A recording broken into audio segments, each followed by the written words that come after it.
saúde. Vamos... Thank you. Bom, gente, vamos só repetir aqui o que a gente tem falado nas últimas aulas. O ano está acabando, apesar da gente estar muito atarefado. Eu parei de mandar e-mail para vocês, mas vou retomar isso com todo o material que nós vimos aqui, os slides, os textos, para vocês pelo menos terem aí na pasta da disciplina, onde vocês guardam o material. Vamos...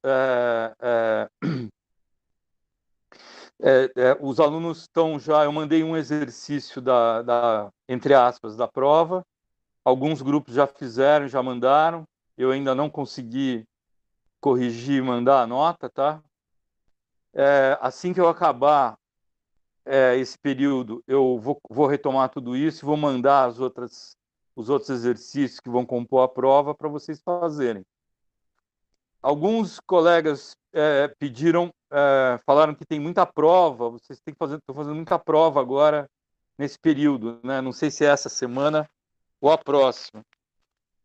Então, eu vou começar a fazer isso, vou mandar isso a partir da semana que vem, quando dia 18 é o dia que acabam todos os compromissos aqui, os webinars, as lives e as reuniões e a quantidade enorme de coisas. O dia 18 é a última atividade. Aí eu vou começar a mandar para vocês. Tô fazendo uma sugestão, tá? E aí vocês vão ter bastante tempo para fazer e resolver e mandar de volta. As notas só precisam ser passadas para o Júpiter no final de janeiro, tá? Porque essa disciplina está cadastrada aqui na FEFELESH. Então, assim, como a FEFELESH começou o semestre mais tarde, né? Então, assim, o período para o cadastramento das notas é bem de posterior, né? Em geral, é tipo no final de dezembro, tipo dia 18, 20, 22 de dezembro, o Júpiter pede para cadastrar essa disciplina. Mas nós teremos até o final de janeiro para fazer o cadastramento. O que significa que, no limite, vocês têm bastante tempo para fazer os exercícios e mandar por e-mail, tá?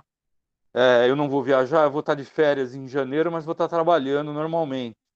Férias só formal. Então, a gente pode ir conversando e fazendo os exercícios, corrigindo, normalmente, aí daqui de hoje até o final de janeiro.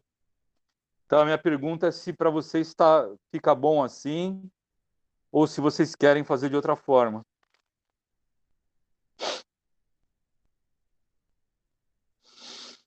Bom, se ninguém está falando nada é porque está tudo certo, né? Então, ok.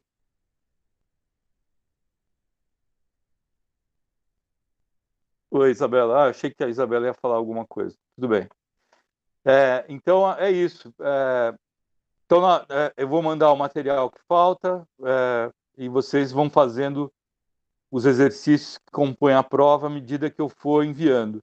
A semana que vem eu já vou conseguir enviar, porque é a última semana de compromissos e aí a gente vai retomar direitinho essa finalização, esse processo de finalização da disciplina, tá? Professor, só uma pergunta. Mas Claro. aí, então, a aula que vem seria, entre aspas, a última, assim, para você mandar os exercícios?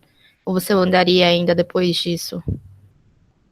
Eu mandaria depois disso, porque eu não consigo fazer antes disso. A aula que vem é a aula de fechamento da disciplina, né? Então a gente vai construir toda digamos, uma argumentação ligando a parte teórica e a parte empírica, os trabalhos que vocês fizeram. Eu vou dar uma roupagem, digamos, científica para tudo isso que nós tratamos aqui ao longo do semestre, né? E aí se eu não conseguir, provavelmente não vou conseguir mandar nada até lá, vou começar a mandar na quinta e na sexta, depois da nossa última aula. Aí a gente vai se falando por e-mail, vocês vão se organizando do jeito que vocês puderem, né? E toda essa dinâmica vai coincidir com as festas de final de ano desse ano atípico que nós estamos passando, né? Então, assim, às vezes acontece de ter algum aluno que precisa da nota com antecedência, porque vai se formar. Como ninguém falou nada até agora, imagino que isso não seja, não tenha nenhum caso, né? Com essa particularidade, né? Mas sempre tem algum aluno que precisa da nota rápido, né? Que significa que não daria para esperar até final de janeiro, até começo de fevereiro. Se tiver um caso, a gente passa a nota antes, não tem problema, tá? Então, o que nós ficamos de fazer hoje?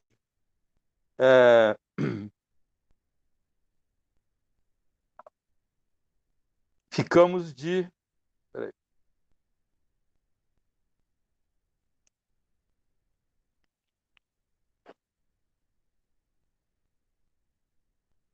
Oh, meu Deus. Compartilhar isso.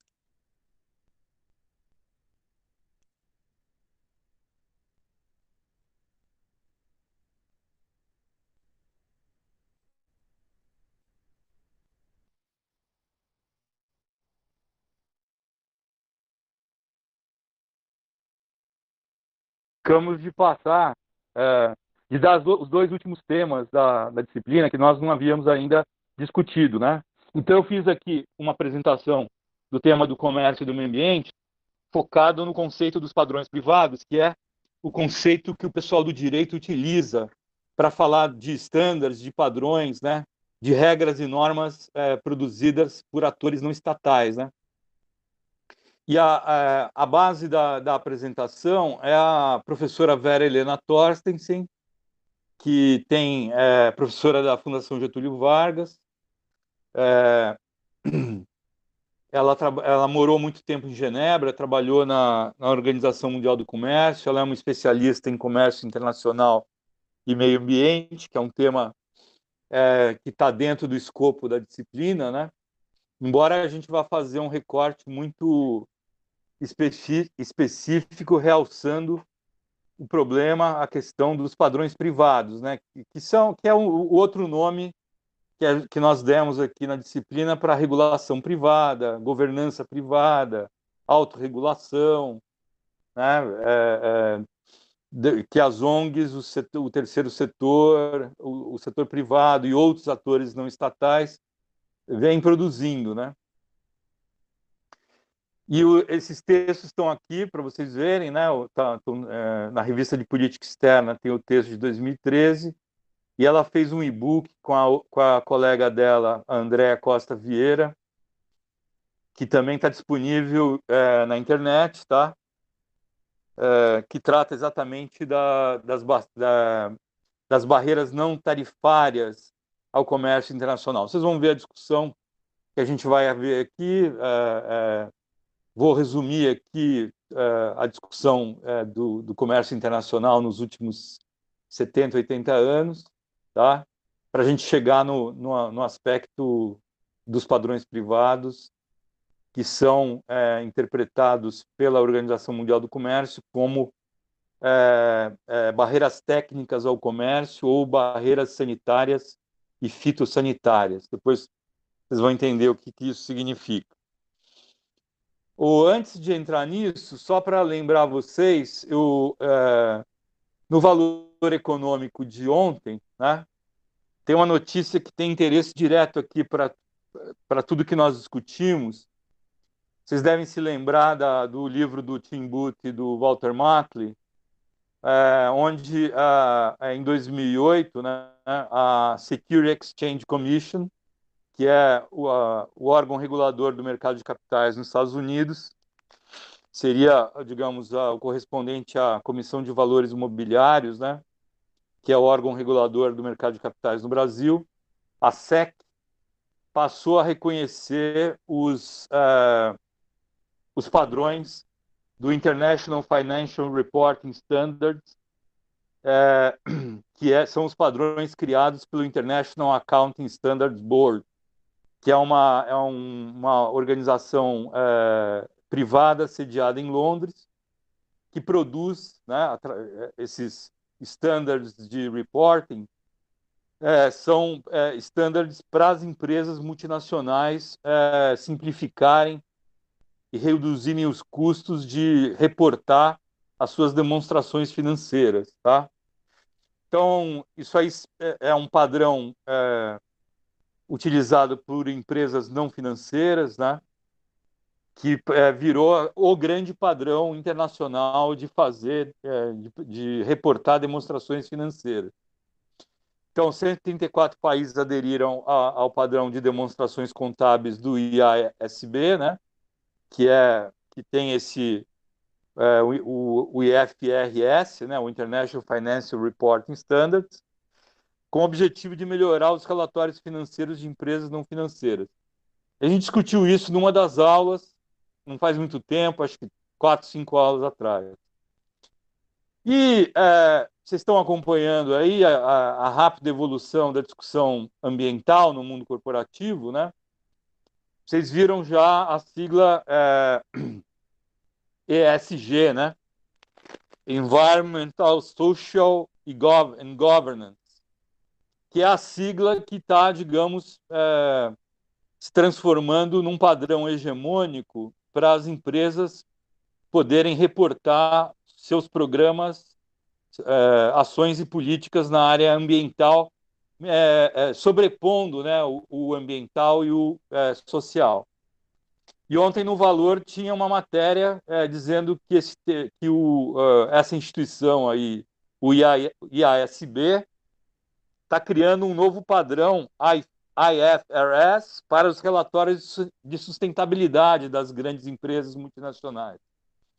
E eu coloquei essa frase aqui, ó, do Alessandro Brodel, que é o curador da fundação, né, dizendo o seguinte: tem tudo a ver com a disciplina. Notamos um problema com a existência de muitas fontes de normas, de padrões de sustentabilidade. E a gente já viu aqui alguns desses padrões. O que dá um trabalho grande para as companhias. Trocando em miúdos, dar um trabalho grande para as companhias significa ter um custo elevado, né? Devido à necessidade de estar em conformidade com vários conjuntos de normas diferentes, né? Ou seja, você tem uma proliferação de padrões, né? Em geral, são padrões privados, e as empresas têm que aderir, fazer o compliance desses padrões, portanto, estar em conformidade, né? Aderir às regras dos padrões, e isso traz um sobrecusto muito alto. Isso tem tudo a ver com a disciplina que nós falamos nisso o semestre inteiro. E o Paulo Roberto Ferreira, que é o superintendente de normas contábeis e de auditoria da Comissão de Valores Imobiliários, que é o órgão regulador do mercado de capitais no Brasil, e diz uma outra coisa, tem tudo a ver com a disciplina. Concordamos e reconhecemos o esforço da IFRS, mas sugerimos cuidado na estruturação dessa atuação para que a fundação não seja só mais um órgão emissor de normas de sustentabilidade, mas sim que ela seja a referência. Usando a nossa linguagem aqui na disciplina, o que significa? Que ela seja a referência, que ela seja o ponto focal, a autoridade privada centralizada em escala global. Ou seja, se existir essa condição, faz todo sentido, né, o IFRS criar uma norma, né, de demonstrações contábeis para a questão da sustentabilidade, no caso das grandes companhias, das grandes empresas, né? Porque elas reduziriam o custo de atender todos os padrões, né? E o mundo teria uma referência, né? Inclusive para cobrar as empresas a respeito do que elas estão fazendo. Então, esse é o centro da nossa discussão aqui na disciplina toda. E você ter um padrão privado internacional, né? Se vocês quiserem ver isso, como é o caso da Isabela, que pensa tudo isso do ponto de vista das relações internacionais, teríamos uma autoridade privada não governamental, entre aspas, governando, né, o mundo nessa questão de como realizar as demonstrações financeiras, tá? Então, isso eu achei importante, trouxe aqui para vocês, porque ajuda vocês a compreender o sentido da disciplina nessa reta final aqui, tá?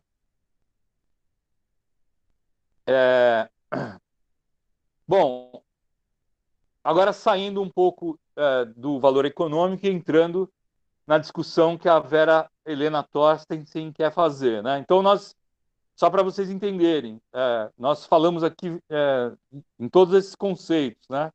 Para cada um deles tem um conjunto de autores.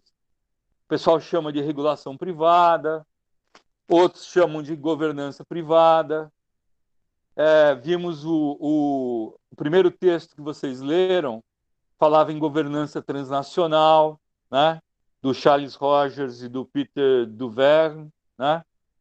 E regulação transnacional privada. É mais ou menos, todos tratam mais ou menos não, todos tratam da mesma problemática, tá?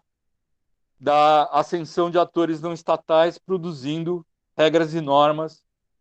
Aí, se você quiser ver isso como uma competição com os estados soberanos e as organizações internacionais formais, você pode.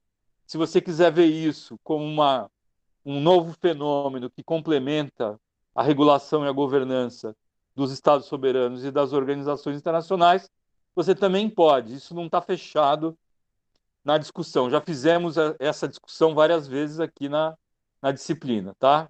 Muito bem. Bom, entrando agora na discussão da proposta da Vera Torstensen, eu uso a Vera Torstensen aqui na disciplina porque eu gosto quando tem esses autores que pegam um tema e é, direcionam esse tema a partir de um inimigo, né? E o inimigo da Vera, tô forçando um pouco a barra para ficar mais divertido, tá, gente? Não é, pelo contrário, não tem nada de briga, nada disso. É só para a gente, assim, aguçar, deixar mais claro o argumento. O inimigo da Vera Helena Torstensen digamos, o setor privado e a capacidade do setor privado de produzir essas regras e normas, né? Porque ela acha que isso vai destruir o que ela chama de sistema regulatório público para o comércio internacional, né? Que é uma arena, como nós já vimos, intergovernamental, né? No caso do GATT e da OMC, o GATT é o Acordo Geral de Tarifas de Comércio. É o grande acordo multilateral gerado desde 1948, com a primeira rodada multilateral de comércio, né, onde os governos iniciaram a redução de tarifas de importação para estimular o comércio internacional. Isso vem desde o final da Segunda Guerra Mundial, tá? Então, assim, esse processo todo de incentivo ao comércio internacional, o chavão é o livre comércio, né? O free trade, tá? Que é visto pelos... essa é uma agenda fundamentalmente dos economistas.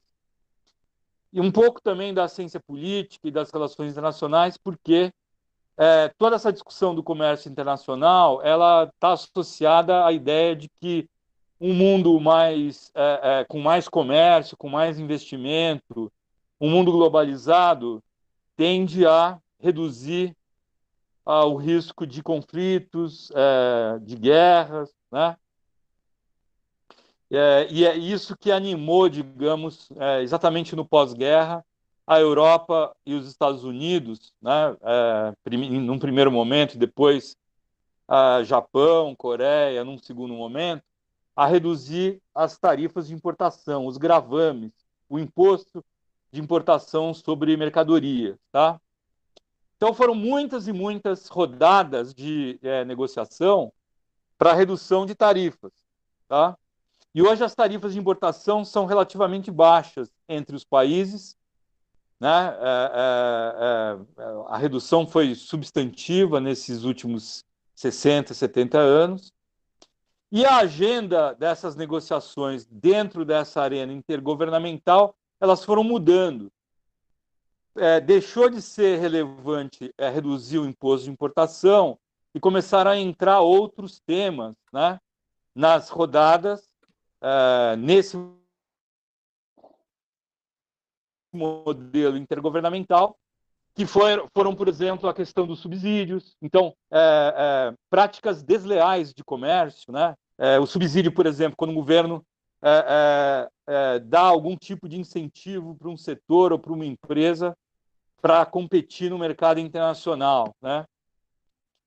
Isso é considerado uma prática desleal de comércio. Então, começou-se a discutir regras para os governos darem subsídio para os seus segmentos, seus setores econômicos, principalmente se eles começassem a exportar para outros mercados, né?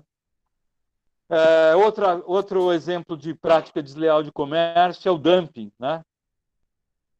Você vender um produto no mercado internacional a um preço inferior ao preço de custo de produção no mercado onde você atua, né?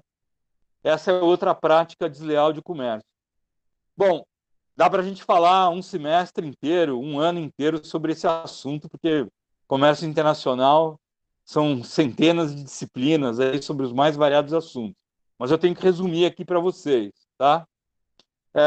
Bom, esse processo todo evoluiu até o início dos anos 2000, né? Em 2001 houve uma reunião ministerial, antes da reunião ministerial, o GATT, na verdade, o Acordo Geral de Tarifas de Comércio, que tratava especificamente, né, ou majoritariamente da redução de tarifas, deu lugar a novos acordos, né, que foram negociados durante a rodada Uruguai, que foi de 1986 a 1993, onde a última reunião aconteceu em Marrakech, e nesse processo da última rodada foi criada a Organização Mundial do Comércio, que é uma organização, né, formal, certo? O GATT não era exatamente uma organização internacional, era um tratado internacional. Então foi criada uma organização internacional formal, com orçamento, recursos, etc. E dentro da OMC, tudo que foi negociado para bens também entrou outros acordos internacionais, né, outras regras e normas sobre investimentos, por exemplo, serviços, tá? Que a gente vai ver em seguida. Bom, resumindo tudo isso, a Vera Helena entende que o mundo tem que estar regido por um sistema público de regulação através dessa arena intergovernamental multilateral. E ela olha as cadeias globais de valor, né, aquilo que nós vimos na aula passada, que o grupo apresentou de maneira tão bacana, né? O grupo não, a dupla, né? No caso da cadeia de aves, né? Cadeia avícola brasileira, que é um caso de sucesso, ela pega esse conceito de cadeia global de valor e diz que as multinacionais estão destruindo o sistema multilateral de comércio, tá?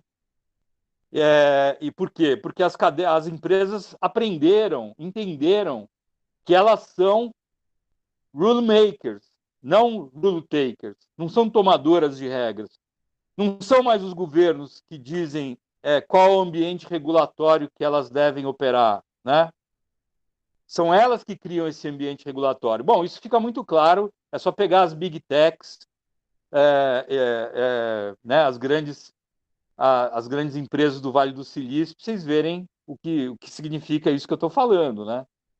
São as empresas que criam regras exatamente numa área que não existia até 15, 20 anos atrás, e hoje são os governos que estão correndo atrás para tentar negociar um padrão regulatório que discipline Facebook, Amazon, né, Microsoft, por aí vai. Então, é a mesma ideia da Vera Helena Tostensen, que as empresas estão criando regras e, na verdade, estão estão desprezando os governos porque elas estão criando essas regras à revelia dos governos e das organizações internacionais. E essas regras passam por cima das regras governamentais, né? Então, para ela, as multinacionais são um inimigo do sistema multilateral público que regula o comércio internacional. Bom, a OMC, né, como nós conhecemos aqui, está localizada em Genebra, ela foi criada em janeiro, ela passou a funcionar passou a vigir, né, em janeiro de 95. Ela foi criada na reunião de Marrakech, que terminou a rodada Uruguai. Ela hoje tem 164 membros, representa 98% do comércio internacional, tem um orçamento de 197 milhões de francos suíços, que dá mais ou menos uns 250 milhões de dólares ano. Tem um staff de 630 pessoas. O Roberto Azevedo não é mais o secretário-geral. Vocês sabem que é um brasileiro, né? Eleito pouco mais de 2 anos. Ele abandonou, antecipou a saída dele da Organização Mundial do Comércio, porque a Organização Mundial do Comércio está paralisada, né? O seu processo decisório está totalmente paralisado depois da eleição do Trump, né, em 2016. Praticamente nada avançou, né, em termos de negociações de novas regulações. E ele hoje trabalha no grupo PepsiCo,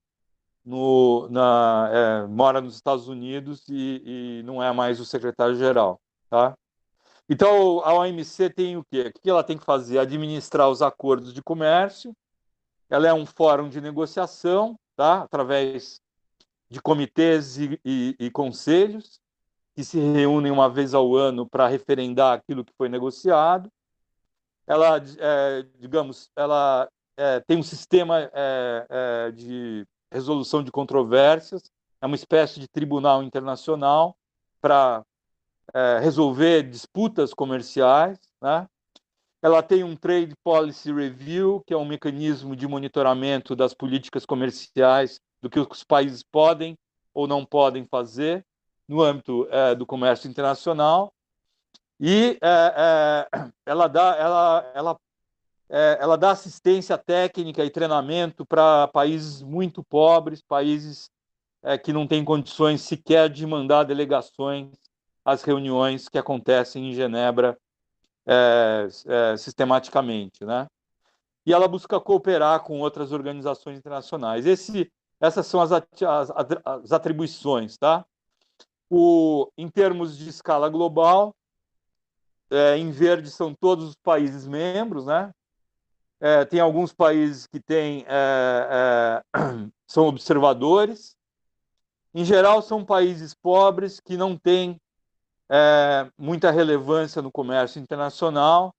A Groenlândia, que está em cinza e não tem muito... assim, acho que nem faz muito sentido estar nesse mapa, porque a Groenlândia faz parte da Dinamarca, né? O reino da Dinamarca, né? Junto com as Ilhas Faroe. Então, é território dinamarquês. Então, não sei por que tem essa tá em cinzento aí. E acho que aquele país do Oriente Médio cinza ali deve ser o Iraque. Não sou muito bom de geografia, mas acredito que seja o Iraque. E na Ásia, à direita, vocês estão vendo aqui, é a Coreia do Norte, que também não é membro da OMC. Esse país africano aqui, que na África, no leste da África, eu não sei, está em cima aqui da Namíbia, né? Tá bom. Vocês olharem aí, vocês vão ver que país é, tá? No site da OMC, esse aqui é o a estrutura de governança da OMC. Eu acho mais confuso, eu deixei os dois aqui, mas esse daqui eu acho mais confuso, o que eu peguei, esse aqui acho que é mais fácil de entender.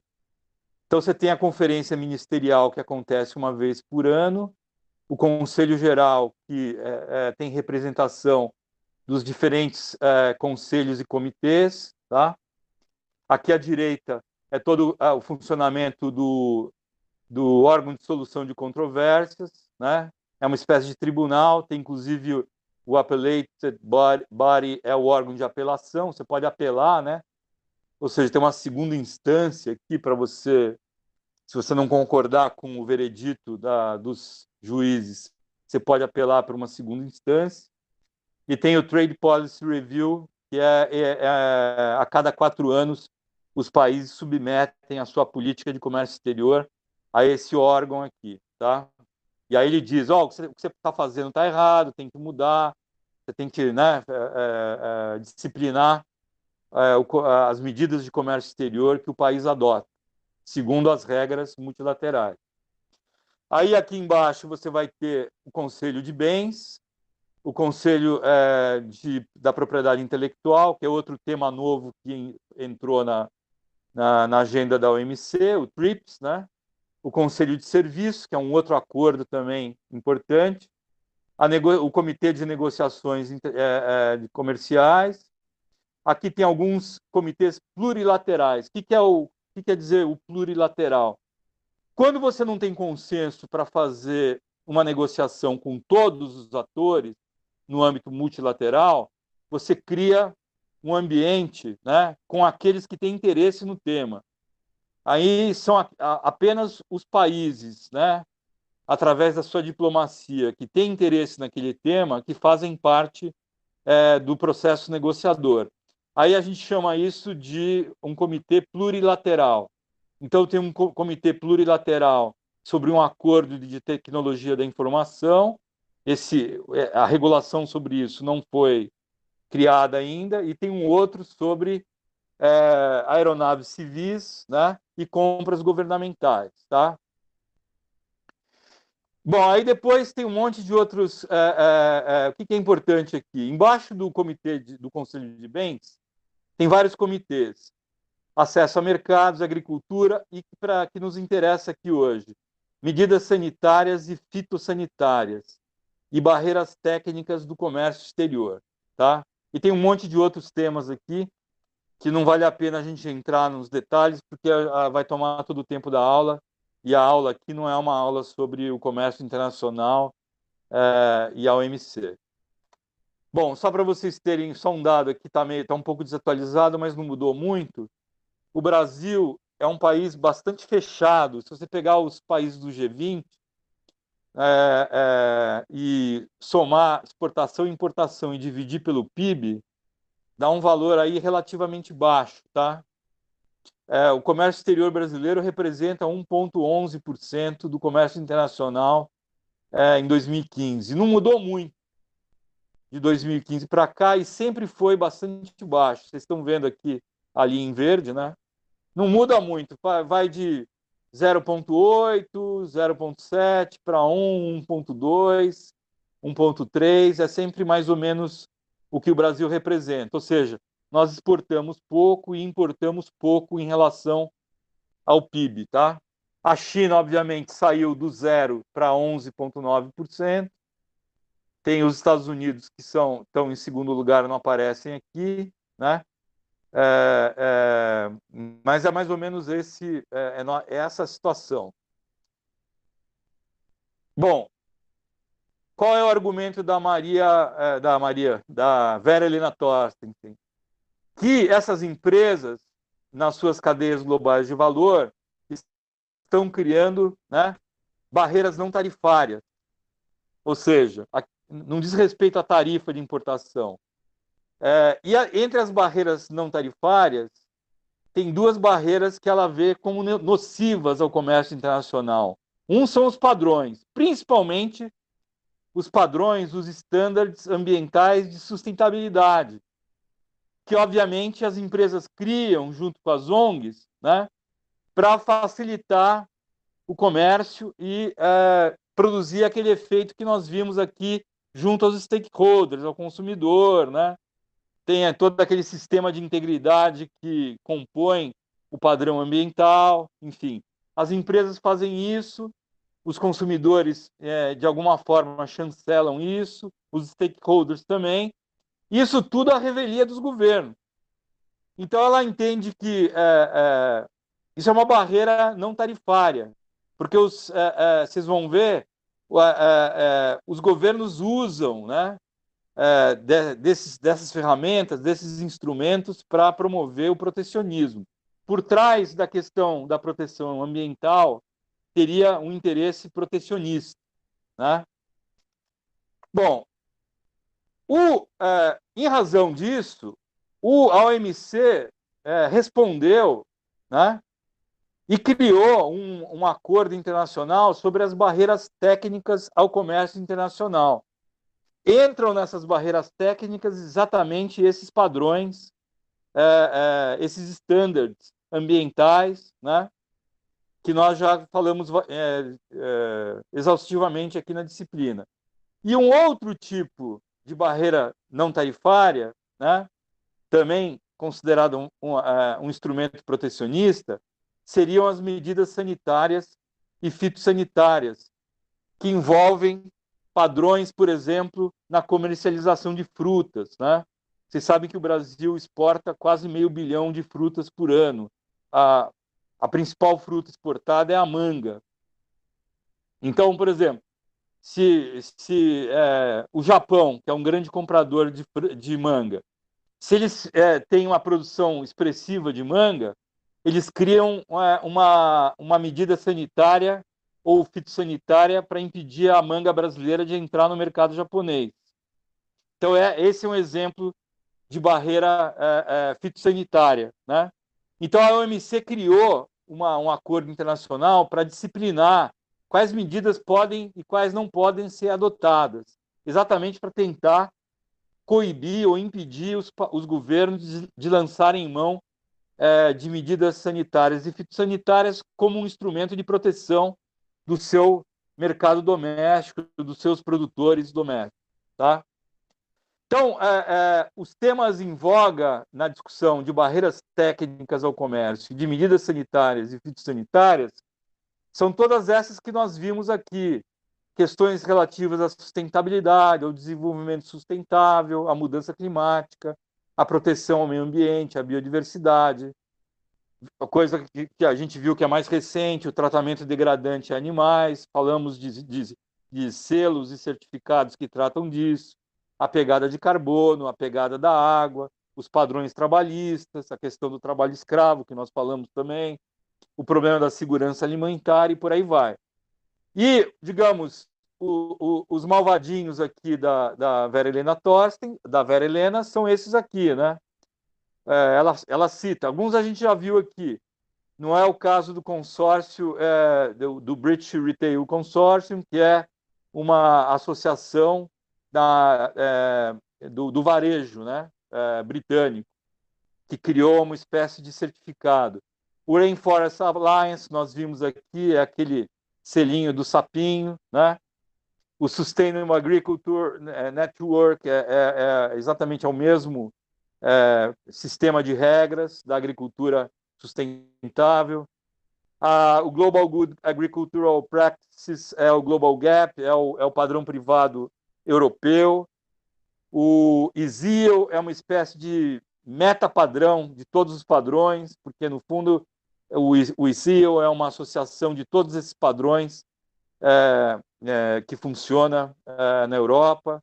O padrão 4C para o café, que nós falamos também, o UTZ, o Water Footprint Network e o Better Cotton Initiative. São só exemplos que a gente já viu aqui, né? Um novo protecionismo, então, o que ela diz? Agindo unilateralmente ou associando-se em iniciativas globais com diversos setores produtivos e representantes da sociedade civil, as empresas transnacionais, de modo difuso e acelerado, vêm definindo o marco regulatório em relação aos padrões privados de sustentabilidade ambiental, econômica e social, de segurança alimentar e de mudança climática. À medida que esses padrões passam a definir as preferências e costumes dos consumidores de mercados importantes, tais padrões podem representar verdadeiras barreiras ao comércio internacional. Ou seja, para ela, esses padrões têm um efeito nocivo e não benéfico, porque eles subvertem a regulação pública negociada em acordos da OMC pela maior parte de países. Então, para ela, o que as multinacionais estão fazendo, elas estão destruindo o sistema multilateral de comércio. Eu lembro que uma das últimas vezes que eu conversei com ela, eu disse que esse era um risco de verdade acontecer, mas se você olhasse da perspectiva das empresas, né, faz todo sentido criar um padrão privado. Por quê? Porque você não pode ficar esperando os governos concordarem e consensuarem uma regra multilateral e aprovar isso no âmbito da OMC, porque isso demora anos e anos. E as empresas precisam de padrões para criar os seus sistemas de integridade e competirem no mercado internacional. Elas não podem ficar esperando os governos resolver isso daí, entende? Foi isso que eu falei para ela. As empresas vão fazer isso, estão fazendo e vão fazer mais ainda. E eu acho que existe o risco do sistema multilateral entrar em parafuso. O sistema multilateral de comércio, tá? Ou seja, que é mais ou menos o que está acontecendo desde a eleição do Trump. O Trump não paga a OMC, não deposita os recursos como membro, tirou os juízes americanos do sistema de solução de controvérsias e do órgão de apelação. Se você não tem os juízes para proferir sentenças, isso paralisa todo o processo decisório, né? Então, o governo Trump foi, digamos, teve um efeito muito negativo sobre a OMC. Tanto é que o secretário-geral, que é brasileiro, antecipou o mandato dele porque ele viu que ele não tinha o que fazer mais na OMC. E a OMC é uma organização internacional hoje sob risco. O governo Biden já disse que vai reativar os compromissos multilaterais dos Estados Unidos. Vamos ver. Parece que vai mesmo, né? Vai voltar para o Acordo de Paris, vai voltar para o acordo com o Irã, mas isso tudo ainda estamos para ver, porque o governo Biden só toma posse em 20 de janeiro. Bom, quais são as questões que emergem dessa discussão, segundo a Vera Helena? Bom, como estruturar os dados de exportação e importação dos países para definir e recalcular as estatísticas de comércio exterior? Tem toda uma discussão aí que a gente não vai conseguir entrar agora sobre o que é bem e o que é serviço. Está cada vez mais difícil de você separar o que é uma coisa da outra, né? Porque, no fundo, quando você exporta um produto certificado, você não está só exportando aquele bem, você está exportando uma série de serviços sobrepostos ao bem. E você não consegue mais separar do preço de venda final o que diz respeito ao bem em si e o que diz respeito aos serviços agregados. Esse problema é o que trava a discussão na OMC do conceito de bem ambiental, porque foi uma discussão que começou lá no final dos anos 90, né? Definir o que é um bem ambiental e não progrediu, né? Porque é muito complexo. Você discutir um bem ambiental por causa disso. Os serviços, na verdade, se sobrepõem, né, ao cálculo da matriz insumo-produto do bem em si. Mas isso é uma discussão complexa que a gente não vai conseguir fazer aqui, né? Como calcular, então? Como calcular o valor do serviço, incluindo serviços de engenharia, vendas, transporte, logística, serviços financeiros em toda a cadeia de valor da multinacional? Muito complicado. Como garantir isonomia e representatividade na criação de padrões privados e padrões internacionais, evitando que sejam transformados em novas barreiras ao acesso de mercados importantes? É aquilo que eu falei. É o risco de virar uma barreira protecionista. Muito bem. Fazendo um corte agora. só para vocês fundamentar um pouco melhor toda essa discussão do comércio internacional, tá? Bom, o que existe de teoria sobre o comércio internacional foi produzida pelo Davi Ricardo, né, que desenvolveu uma teoria baseada nas vantagens comparativas. Então, se você pega os 3 fatores de produção mais importantes, terra, trabalho e capital, os países deveriam especializar a sua produção e exportação aonde os fatores fossem abundantes. E entrar no mercado internacional com a vantagem comparativa exatamente dos fatores abundantes em relação aos fatores escassos distribuídos entre os países. Então, só para dar um exemplo simples, a China, durante 6 décadas, né, tinha um fator abundante que era o fator trabalho, uma mão de obra muito barata, né? Foi assim que a China se transformou numa espécie de manufatura do mundo, certo? Então a China virou a economia que ela é hoje muito em razão desse fato, ou seja, ela tinha um fator de trabalho muito barato e ela atraiu a produção manufatureira do mundo inteiro, né? Todas as empresas, os países que têm indústria hoje produzem uma parte dos bens na China, né? Inclusive o Brasil. Então, assim, isso é o que nós temos do ponto de vista da teoria do comércio internacional, que é uma área que não se avançou muito. Tem uma discussão de comércio intrafirma, né? O comércio intersubsidiárias de empresas multinacionais, que que tem uma demanda inelástica, né? Do ponto de vista das trocas comerciais, do livre comércio, enfim, tem alguma coisa, mas digamos, o centro da discussão continua sendo aquilo que o Davi Ricardo produziu lá no século XVIII. E o GATT, na verdade, as negociações do Acordo Geral de Tarifas de Comércio, que começou em 1948, né, criou alguns princípios fundamentais. O principal deles é a cláusula da nação mais favorecida. Então, o que significa isso? Significa o seguinte: se você exporta suco de laranja para os Estados Unidos e os Estados Unidos importam suco de laranja brasileiro e ele dá alguma vantagem, reduz a tarifa de importação do suco de laranja brasileiro, ele tem que estender esse benefício para todos os outros países que eventualmente produzem e exportam suco de laranja para o mercado americano. Então, a cláusula da nação mais favorecida diz isso. Todo benefício comercial que um país conceder a outro parceiro comercial, ele tem que ser estendido a todos os demais países, tá? E o segundo princípio mais importante é a não discriminação do produto importado. Ou seja, o produto importado tem que ter o mesmo tratamento do produto nacional.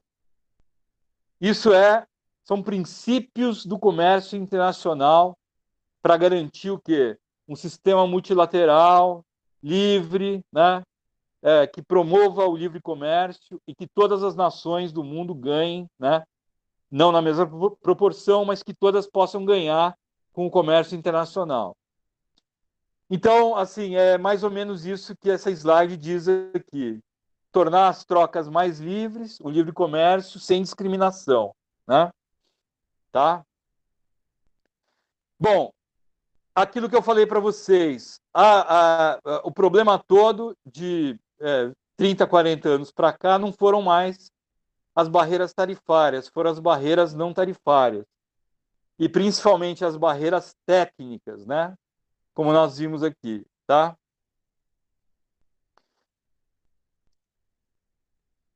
E principalmente as barreiras, né, sanitárias e fitossanitárias. Então, por exemplo, o Brasil teve, durante muito tempo, o problema com a febre aftosa, no seu rebanho bovino, né?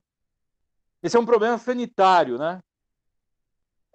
Muitos países lançaram mão de uma medida sanitária para proteger os seus respectivos rebanhos, proibindo a importação de carne brasileira. Aí vocês vão falar, professor, mas isso daí é importante, porque senão você pode transferir, disseminar a febre aftosa no mercado do país importador da carne. É verdade. Mas, ao mesmo tempo, muitos países usaram dessa medida, né, protecionista, discriminatória, para proteger o seu rebanho doméstico, ou seja, proteger os produtores, processadores de carne do seu próprio rebanho, né? Então, você não consegue separar direito o que é uma medida que faz sentido do ponto de vista da sanidade animal de uma medida protecionista que tem por objetivo proteger o seu mercado doméstico. Então, para resolver esse problema, você tem que criar regras, né, que indiquem que medidas o país pode lançar, que medidas o país não pode lançar mão, numa situação como a disseminação da febre aftosa num país como o Brasil, que é um país importante, porque o Brasil abastece vários países do mundo no mercado de carne bovina, como vocês sabem muito bem, certo? Então, a OMC criou esse acordo sobre medidas sanitárias e fitossanitárias. Professor, dá um exemplo de medida fitossanitária. Há uma medida que impõe, por exemplo, um tipo de embalagem para o embarque de mangas para o Japão, que nós não temos condições de atender, né? Essa seria, digamos, uma medida proibida, né? Você não pode discriminar a importação de uma fruta, obrigando o importador a condicionar a fruta numa embalagem que você não tem condições de produzir. Mas qual é o argumento? Porque a embalagem garante a fitossanidade do produto com mais propriedade, digamos assim. A manga condicionada nessa embalagem, ela dura mais tempo antes de ser descartada, né? Só que essa embalagem é muito mais cara e o Brasil não tem condições de produzir essa embalagem. Então essa seria uma medida fitossanitária proibida, digamos assim, segundo esse acordo sobre medidas sanitárias e fitossanitárias. Bom, aqui vocês estão vendo a curva, isso aqui é do Financial Times de ontem, né? Você tem a média de mortes diárias, tá? Nós estamos em 10.123 mortes dia, né? No mundo. Quase 50% são provenientes dos países da Europa, né? Vocês viram que o pico da pandemia tinha sido entre abril e maio, onde você tinha o pico foram 6.802 mortes, e agora nós estamos batendo 10.123 mortes diárias. E vocês estão vendo aí, o Brasil está de novo tendo aquele spike, né? O repique da pandemia. Por que eu estou colocando isso para vocês? Porque vocês viram que a China, o Japão e outros países importadores de carne de frango detectaram o coronavírus no produto, né?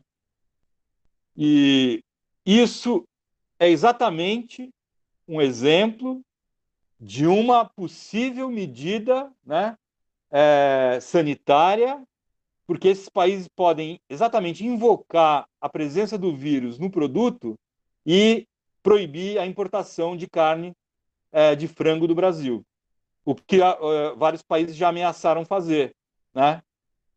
Então, vocês verem a complexidade desse assunto, né? Das barreiras técnicas ligadas aos padrões e das barreiras sanitárias e fitossanitárias. Então, o que a OMC tem que fazer? Tem que criar regras, né? Já criou, mas tem que definir melhor essas regras para que os países não possam lançar mão de uma medida protecionista, invocando aí a questão sanitária ou fitossanitária.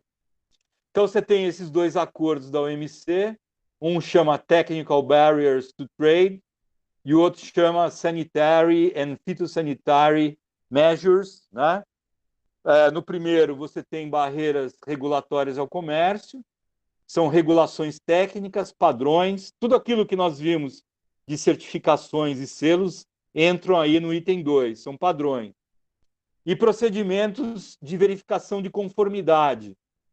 Então, você tem um sistema de verificação, você tem que entender como que os países rastreiam, monitoram os seus próprios sistemas de verificação, né? Dos padrões técnicos para o comércio internacional. E no caso do acordo do SPS, são medidas sanitárias e fitossanitárias que podem, direto ou indiretamente, afetar o comércio internacional. Bom, aqui a gente já falou das características principais, enfim. Só para vocês terem uma ideia, no caso da OMC, tem 4 estágios aqui da discussão do TBT e do SPS. De 1995 a 2020, foram 38 mil notificações, ou seja, pelo menos um dos 164 países notificou um outro país, né, de uma medida que poderia ser classificada dentro do TBT, e 26 mil notificações no caso de alguma medida que poderia ser classificada como medida sanitária ou fitossanitária. Aí depois, Specific Trade Concerns, né? Os membros podem levantar questões, né, para o comitê. Então, o número de questões levantadas que foram para o comitê específico, né, ou do SPS ou do TBT. 55 dessas Specific Trade Concerns resultaram no início de disputas comerciais, no caso do TBT, e 49 no caso do SPS. E 8 no caso do TBT e 13 no caso do SPS resultaram em regras, né, que foram assimiladas, incorporadas nos dois acordos. Tá? Só para vocês terem uma ideia da importância. Aí eu deixei, isso aqui foi um evento que aconteceu na OMC. A OMC está discutindo isso direto. Toda semana tem uma reunião, um encontro, né, com, em geral, diplomatas e pessoal das áreas técnicas, das organizações internacionais que trabalham com padrões, né? Esse aqui uma informação que eu tirei do site da OMC. A OMC, no acordo do TBT, no comitê, né, do TBT, adotou 6 princípios para o desenvolvimento de padrões internacionais, ou seja, 6 princípios para que o setor privado e o setor público possa desenvolver selos, certificados, brands, o que seja, né? Isso, na verdade, significou uma ajuda para a criação de padrões internacionais para facilitar o comércio internacional. E foram seguidos por órgãos, né, de padronização de relevância internacional. E cobrem a questão da transparência, da abertura, da imparcialidade e consenso, da efetividade e relevância, da coerência, e envolvendo também a questão do desenvolvimento. Só para vocês terem uma ideia, olhem quem a OMC chamou para discutir, né, os 6 princípios. O Sérgio Mujica, que é o secretário-geral do ISO, a Mary Sanders, que é a vice-presidente de Relações Governamentais e Políticas Públicas da ANSI, que é o American National Standards Institute, que seja, é o órgão de normalização, padronização nos Estados Unidos. O Mr. Sean Paulsen, que é vice-presidente, chair do Board de Acesso, de verificação de conformidade do International Electrotechnical Commission, que é a organização internacional que padroniza a indústria eletroeletrônica, a telefonia celular, por exemplo, né? E o doutor e a doutora, né, Yves Gadzika, é a diretora-geral, né, da Organização Africana de Estandardização, chamada ARSO, tá? Pra vocês verem como isso é um assunto importante. E para sair um pouco da OMC, a própria ONU está discutindo isso, criou um steering committee, né, com gente da UNCTAD, do PNUMA, da UNIDO, que é um outro órgão da ONU, o do International Trade Center, para criar e discutir esses padrões de sustentabilidade que eles chamam lá de Sustainability Standards, né? United Nations Forum on Sustainability Standards. Pessoal, os orientantes que trabalham com certificação, selo, padronização, fazem pesquisa nesse site aí, que é um site da ONU, que é bem legal, tem quase todos os padrões que vocês puderem imaginar, tem ali, tá? Só para café, só para vocês terem uma ideia, padrões para café tem mais de 160 no mundo. 90% deles são padrões privados. Com isso, gente, eu encerro aqui a parte do comércio internacional. Espero que vocês tenham acompanhado, né? E vou entrar agora muito rapidamente, eu não vou conseguir terminar aqui, sobre o problema do compliance, o conceito de compliance, que é um conceito amplo, né? Entrou em voga, todo mundo fala hoje em compliance, está na moda. Isso se deve basicamente ao fenômeno da corrupção envolvendo as empresas, principalmente as empresas estatais e as empresas privadas, né, na relação com os governos, né? Para facilitar a compreensão de todos, nós estamos falando no período recente, nos últimos 7 anos, da Operação Lava Jato, né, onde o conceito de compliance ganhou as manchetes dos jornais e virou realmente uma coisa que todo mundo agora sabe falar e sabe o que significa, porque até a Operação Lava Jato, compliance era uma coisa muito pouco estudada e falada e conhecida aqui no Brasil, né? Vocês pegarem a literatura norte-americana, tem zilhões e zilhões de livros, estudos, mas no Brasil isso é relativamente recente. Agora, para nós, compliance quer dizer uma coisa muito mais ampla do que a discussão de corrupção, certo? Para nós, compliance quer dizer aderir às regras, né? É um sistema, né, de integridade que garante com que os atores possam monitorar, verificar, acompanhar a produção de regras e como que os atores, na verdade, fazem o compliance, comply with, né? Aderem às regras, fiquem, definam a conformidade às regras. Então, você precisa de um sistema de compliance para você verificar tudo isso. Ora, é aquilo que nós estudamos. Você tem uma instituição certificadora, tem um órgão que acredita, né? Depois você tem os auditores, aí você tem os consumidores, as empresas que pagam para ter a auditoria, e vocês têm os consumidores.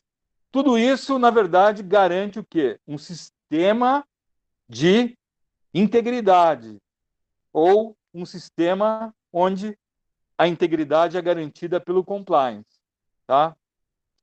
Mas eu vou falar de corrupção porque onde é o tema que fez o conceito de compliance ganhar o mundo, né? Ganhar o mundo, ser conhecido no Brasil.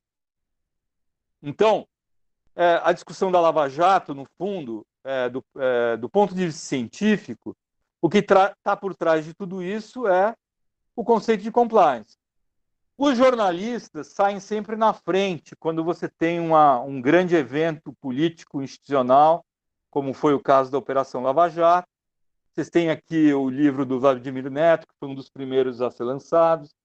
Vocês conhecem o Vladimir Neto, é o filho fugiu o nome dela agora, da Globo News. Se alguém lembrar dela, jornalista de economia da Globo News, da CBN. Alguém lembra aí? Não? Fugiu agora. Veterana, jornalista super boa e tal. Bom, Vladimir Neto é filho dela, lançou o primeiro livro. A Malu Gaspar, que é outra jornalista também, muito qualificada, muito gabaritada, está lançando esse livro agora, chamado A Organização, sobre a Odebrecht, que está envolvida em todos os escândalos de corrupção dos últimos anos. Ela tem um livro sobre o Eike Batista, né, já tem uns 4, 5 anos, que é um livro muito bom também. O Paulo Moreira Leite tem um livro chamado A Outra História da Lava Jato, que é um jornalista. Vocês devem lembrar, ele da bancada do Roda Viva. E agora os acadêmicos estão começando a produzir livros também sobre a Lava Jato, sobre a questão da corrupção e do compliance.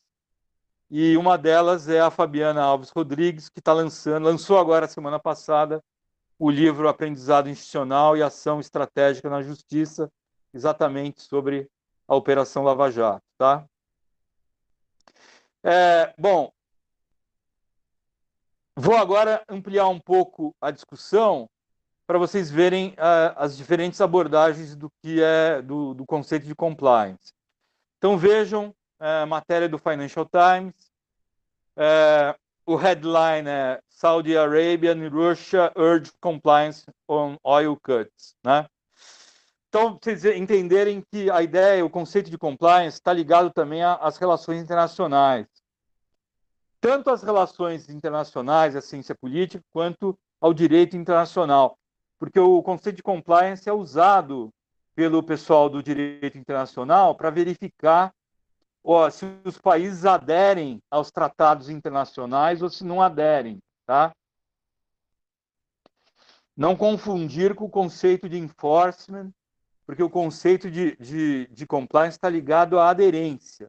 Né? Se o país está em conformidade com aquilo que foi negociado. O conceito de enforcement está muito mais ligado à implementação das regras. Tá? Uma coisa é você aderir às regras e normas, outra coisa é você implementar as regras e normas. Então, compliance não é a mesma coisa que enforcement. Tá? Então, aqui você tem um problema ligado ao PEP, né?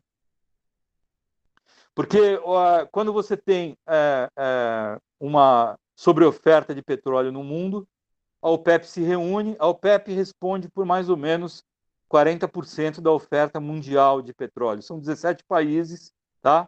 Membros, e eles tentam fazer uma redução da produção, né? Para forçar um aumento no preço.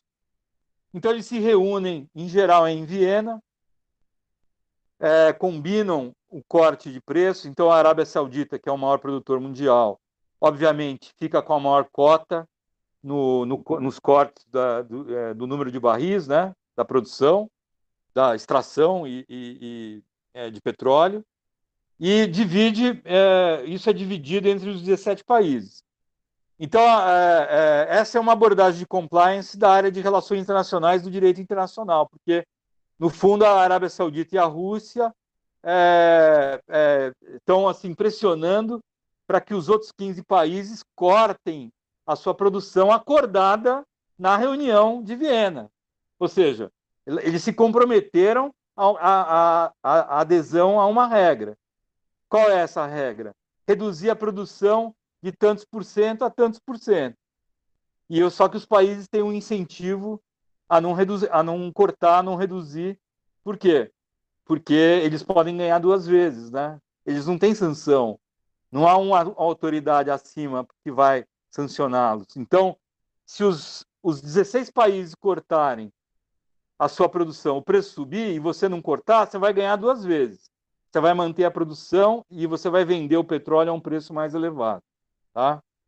Então, essa é uma abordagem de compliance, né, que não tem nada a ver com a discussão da Lava Jato, tá? Só para vocês verem que o conceito é mais amplo do que parece, né?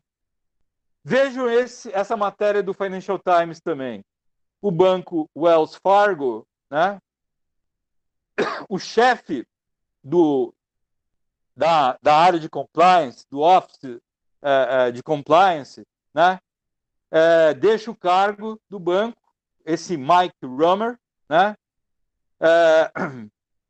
Depois de 2 anos tentando, digamos, consertar, né, as atribuições e competências do oversight, ou seja, do monitoramento, da verificação, do acompanhamento, né, das áreas sensíveis do banco. Ou seja, ele tem um sistema de compliance, né, mas o Wells Fargo não foi bem sucedido em implementar esse sistema.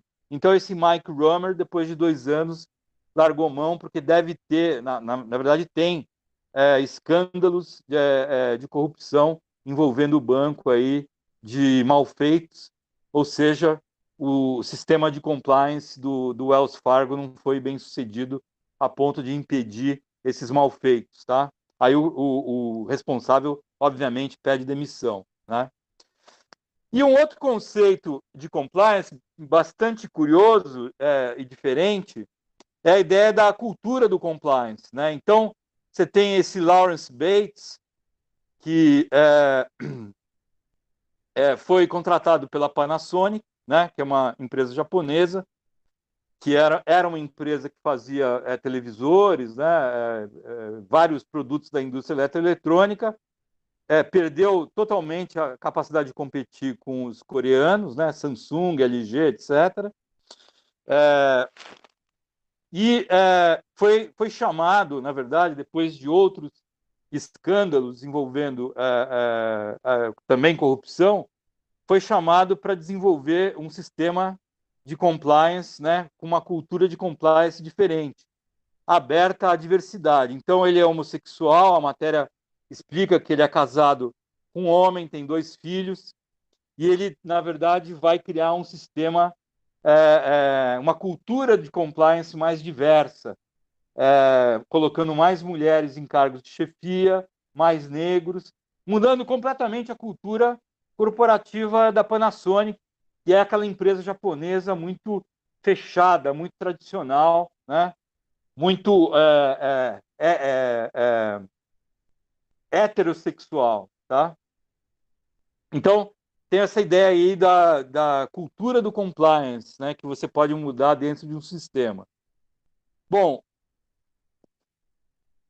eu não vou conseguir falar os 13 pontos aqui, mas no início da próxima aula eu falo rapidinho. Esse livro aqui é um dos melhores livros sobre conceito de compliance. É um engenheiro formado aí na Poli, tá? Na engenharia elétrica, e ele trabalha com isso, embora vocês vão perceber que as empresas, quando criam sistemas de compliance, em geral, quem trabalha com isso, quem chefia isso, é o pessoal da área jurídica, né?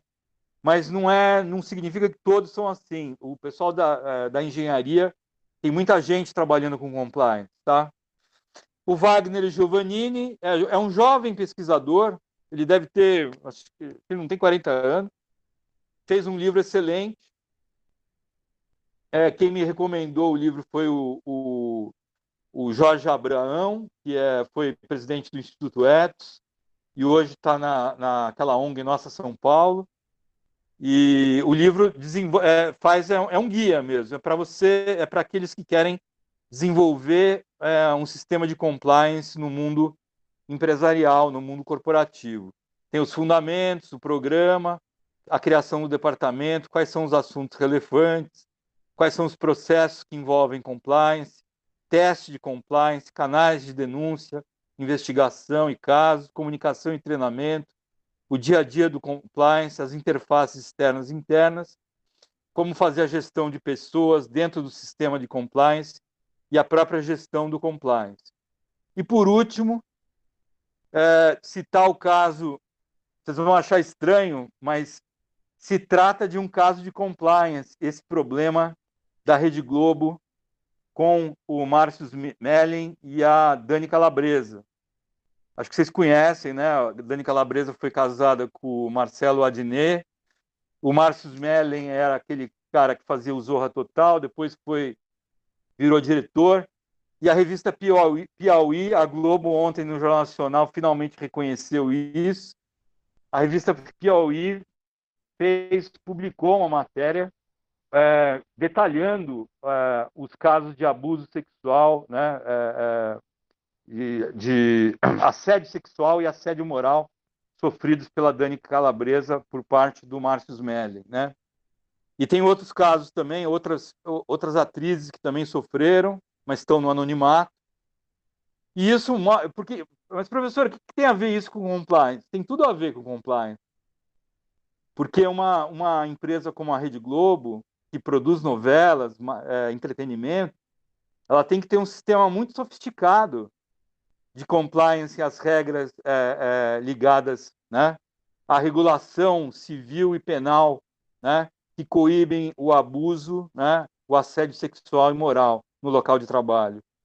E a Globo, exatamente por isso, tem que ter um sistema de compliance mais sofisticado, muito mais sofisticado, por exemplo, que o da Petrobras, certo? Que não produz entretenimento. Então, assim, é muito mais importante para a Rede Globo ter um sistema de compliance, de integridade, né? Do que as empresas tradicionais aí que a gente conhece. Mas a Globo fracassou. Na verdade, todo esse problema, no fundo, que emergiu dessa forma, é porque o sistema de compliance da Globo é falho. É falho aonde, professor? Primeiro é o seguinte, uma empresa como a Globo, ela não pode simplesmente dizer que ela cumpre as regras, a legislação, a regulação pública, né, que trata de assédio sexual e assédio moral. É muito pouco para uma empresa como a Globo. A Globo produz entretenimento, ou seja, são milhares de pessoas envolvidas na produção de novelas, né, de material, né, todo tipo de programa, que estão expostas ali à situação, né, de assédio sexual e moral o tempo inteiro. Ela tem que ter muito mais regras e normas voluntárias, privadas, para proteger os seus colaboradores do que uma empresa como a Petrobras. E ela não tem nada disso, ela tem simplesmente uma política que diz que ela cumpre a lei, né? Certo? Não tem ações, programas e políticas ofensivos, ou seja, que estão à frente disso para proteger os colaboradores, e ela é muito falha na questão da transparência, que é fundamental. Né? Se você não tiver um sistema, né, de integridade que seja transparente e confiável, você vai ter que ficar resolvendo os problemas que você mesmo criou. E é o que está acontecendo hoje com a Globo. Ela não consegue resolver um problema que ela criou entre o Márcio Smelling e as mulheres que denunciaram assédio sexual e moral. Então, para terminar aqui, um sistema de compliance tem que envolver tudo isso daqui, ó.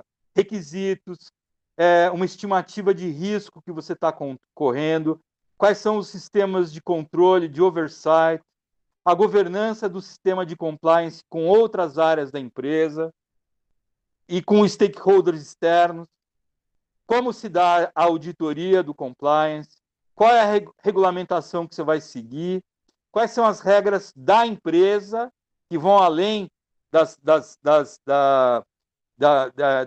legislação pública, né? E quais as ações, programas e políticas que a empresa vai manifestar publicamente. Reparem que a Globo não tem quase nada disso que a gente está falando aqui, de um sistema de compliance. E ela vai ter que criar isso, senão esses problemas vão sistematicamente acontecer e ela vai ficar aí que nem barata voando, né? Não sabe se fala no assunto, se não fala, né? Aí quando fala já é tarde demais, as pessoas desconfiam, né? E você vai criando assim um ambiente muito ruim para os colaboradores, para quem não tem poder, né? Porque assédio sexual, assédio moral está ligado a poder. está ligado à hierarquia, né? Você tem que ter um sistema de proteção dos colaboradores que não têm poder e não estão numa posição hierárquica acima dos outros. Isso vale para qualquer empresa, mas principalmente numa empresa com o perfil das organizações Globo, que produzem entretenimento, né? Milhares e milhares de horas de gravação com milhares de pessoas tendo contato umas com as outras, 8, 10, 12, 14 horas por dia, o tempo inteiro, né? Mas eu volto à discussão do compliance com vocês, com mais propriedade, na nossa última aula da quarta-feira que vem. Espero que vocês tenham acompanhado. Encerro aqui a minha participação. Pergunto se há alguma questão.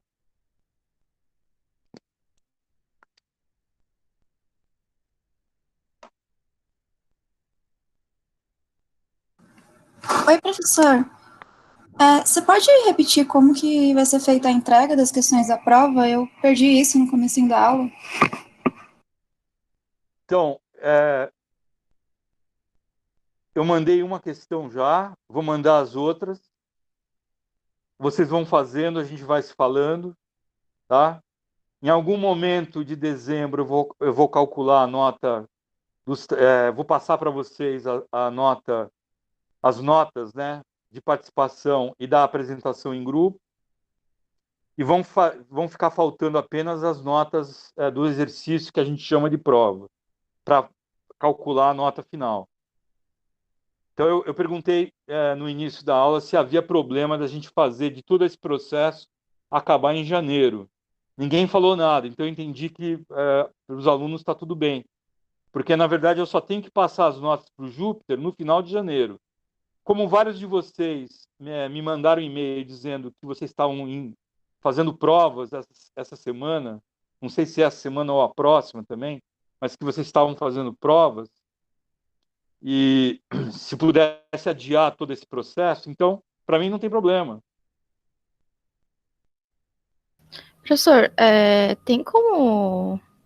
Porque eu estava no começo da aula, mas eu tinha entendido que, tipo, as notas seriam lançadas em janeiro, né? Mas eu acho que para todo mundo, quanto mais estender para você também, acho que é pior, né? Quanto mais estender, mais complicado. Aí não teria como, pelo menos, tipo, soltar os exercícios antes, porque aí quem preferir já mata antes. Porque eu acho que as provas Então, devem eu vou acabar tentar... nessa semana, assim.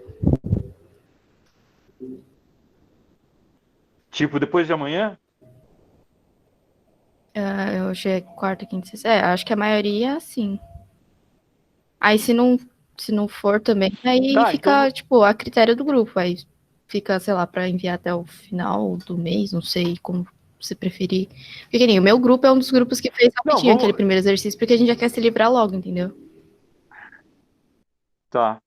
Eu vou fazer o possível para atender você e tentar produzir esses exercícios o mais rápido possível. Tá? Eu acho que eu consigo até antes, na semana do Natal, acho que eu consigo mandar todos. Mas aí são Tá quantos? certo? Quantos exercícios? Não, vão ser 5, né? Vão ser 5. Mais Eu já 5? mandei um, vão ser mais 4. Ah, Ok? Tá bom, então, obrigado, professor. Daí só mais uma coisinha, a gente então não tem um prazo, né, para enviar. Tá meio em aberto isso, né, pelo que eu entendi. Aí, assim, vai depender muito de como vai ser o final de ano de vocês. Se vocês forem sair de férias em janeiro, aí é melhor vocês acabarem tudo até o final de dezembro, né? Eu conseguindo mandar até a semana do Natal, tipo dia 20, 21 no máximo, vocês conseguem terminar isso antes da virada do ano. Aí eu corrijo e já mando para vocês. O importante é vocês saberem a nota, né, quanto vocês tiraram, e depois eu lanço tudo dentro do prazo regulamentar que nós temos aqui, que é final de janeiro. Mas eu estou no e-mail direto, eu vou tirar férias só formalmente, mas vou estar trabalhando aqui em janeiro. Aliás, viajar, eu não posso viajar enquanto eu não tomar vacina. Então, eu vou continuar do jeito que eu passei o ano desde março, meio enclausurado. Entendi, professor. Obrigada, viu? Isabela, se você quiser parar de gravar, pode parar já.